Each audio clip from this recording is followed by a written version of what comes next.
La fotosíntesis es el proceso bioquímico mediante el cual las plantas, las algas y las bacterias fotosintéticas convierten materia inorgánica, o sea, dióxido de carbono y agua, en materia orgánica, como azúcares, aprovechando la energía proveniente de la luz solar.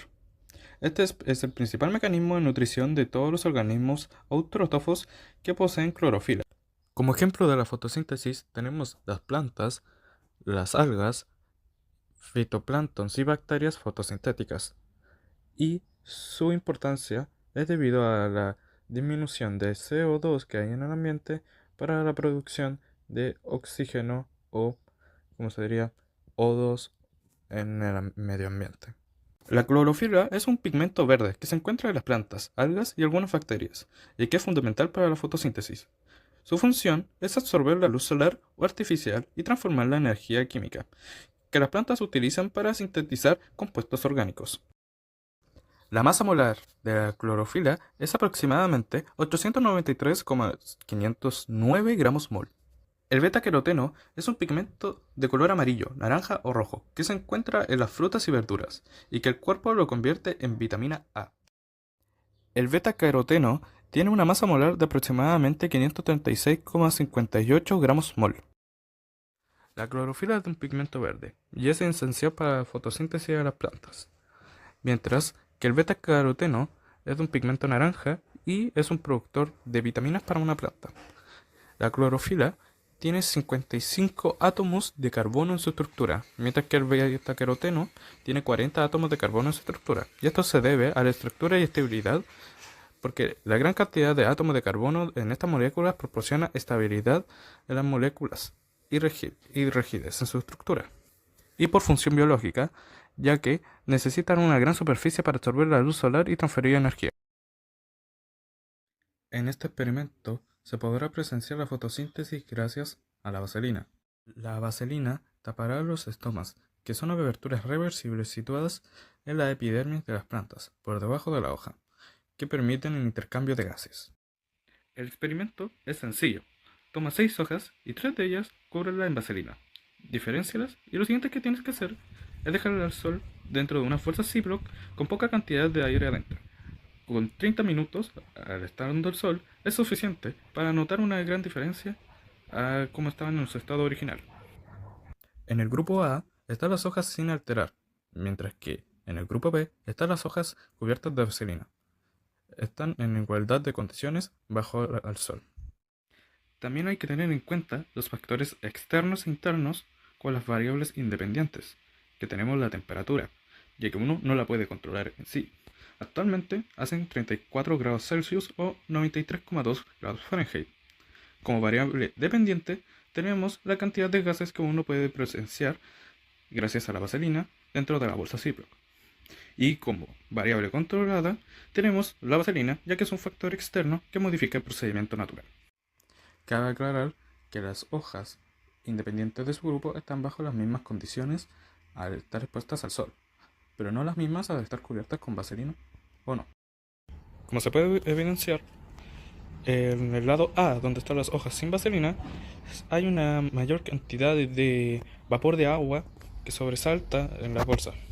En cambio, en el lado B, se tornan las hojas un pigmento más amarillento, dando indicios de que se está marchitando, y además no tiene tanta vapor de agua almacenada dentro de la bolsa, como se puede evidenciar en el lado A, que llega hasta cruzar por encima de las hojas. En el lado B no sucede.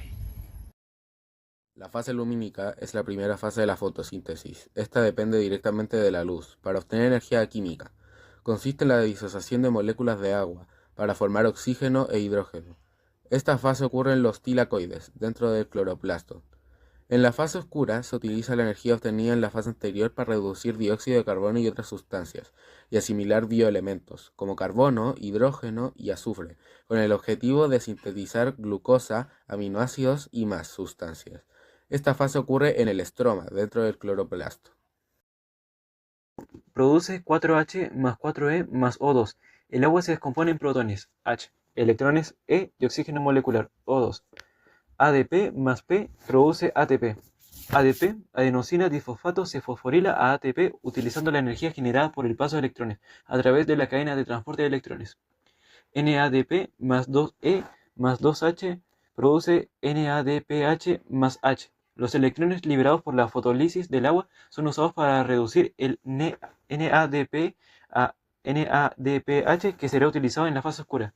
Resultado, se producen ATP, NADPH y oxígeno. 2 más RuBP produce 23 PGA. El CO2 se fija a una molécula de 5 carbonos, ribosa 1,5 bifosfato, RuBP, por la enzima rubisco, formando una molécula inestable de 6 carbonos que se descompone en dos moléculas de 3 fosfoglicerato, PGA.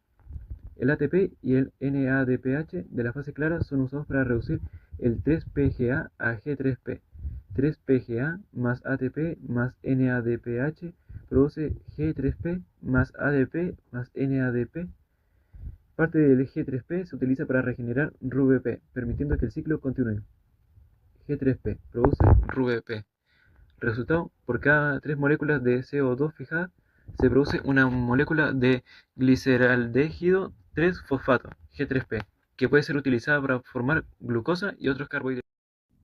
6 de CO2 más 6 de H2O más la luz, que sería una fuente de energía, daría como producto C6H12CO más 6O2. Eso es la ecuación de la fotosíntesis. Sería de sustitución simple, de tipo óxido-reducción y endergónica. Es irreversible, con reactantes como dióxido de carbono en estado gaseoso, agua en estado líquido, con 36 átomos distintos y 12 moléculas. En los productos tenemos a la glucosa en estado acuoso, el oxígeno molecular en estado gaseoso, con 36 átomos distintos y 6 moléculas. Se puede evidenciar la fotosíntesis, ya que la planta está erguida con las hojas estiradas y se liberan gases, y su pigmento se mantiene. Es endergónica porque absorbe energía, que es la luz solar, para su procedimiento. Es de tipo óxido-reducción porque involucra la transferencia de electrones y cambia el estado de óxido de los átomos. Y es de sustitución simple porque el átomo de carbono del CO2 es reemplazado por un átomo de hidrógeno, formando así glucosa.